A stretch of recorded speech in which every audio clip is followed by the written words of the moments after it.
Good evening, welcome to my studio and to another story from the book of the Kranzedan.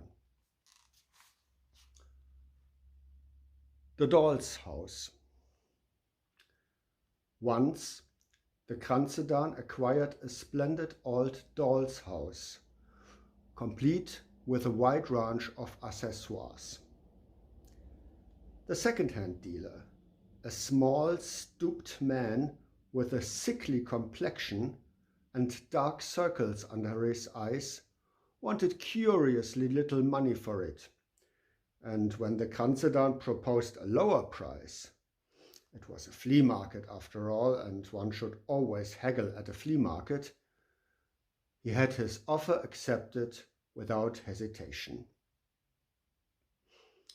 No sooner had he arrived home than the Kranzedan put the beautiful toy on his table and proceeded to spend the remainder of the day arranging the lovingly designed furniture in the little rooms.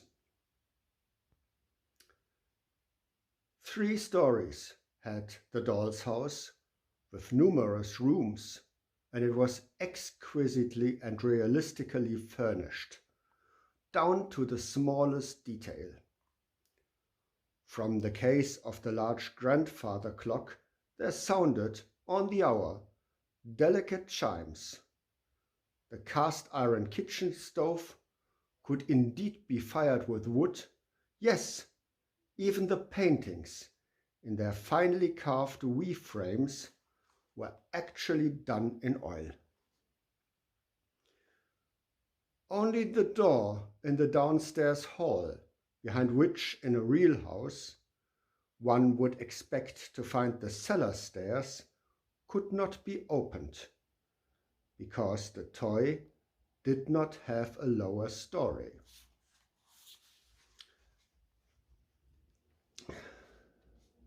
One evening, the Kranzedan sat before the doll's house for a long time, imagining those who dwelt within its walls and the stories of what came to pass therein, and eventually he fell asleep. His daydreams continued in his sleep, but they turned into something wicked and threatening.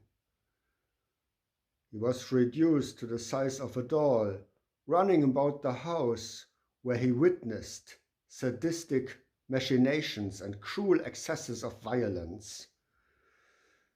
Finally, he found himself before the cellar door, and now it was nothing for him to open it.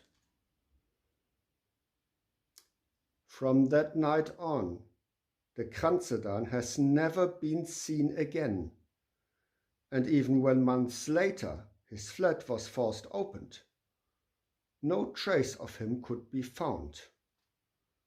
The adorable doll's house, however, quickly found a happy new owner when the Kranzedan's household effects were auctioned off. Good night.